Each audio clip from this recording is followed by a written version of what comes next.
ये जैक्वर गाड़ी है।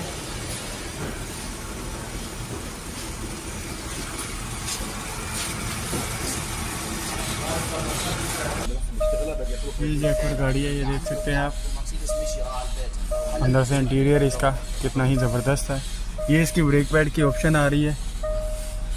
इसे मैंने वैसे स्कैनर लगाया हुआ है, स्कैन कर रहा हूँ। फ़िलहाल तो इसमें अभी मुझे ऑप्शन नहीं दिया। इसके ब्रेक पैड ही चेंज करूँगा। ब्रेक पैड चेंज करने के बाद जो है ना दिखाता हूँ मैं आपको। इसका रीसेट कर दूँगा। इसे कैसे फिक्स करते हैं वो भी बताऊँगा आपको।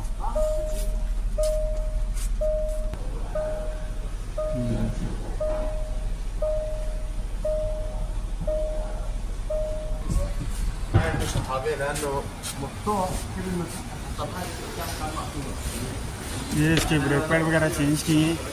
ये पुराने ब्रेक पैड पड़े हुए हैं, ये नए ब्रेक पैड चेंज कर दिए इसकी।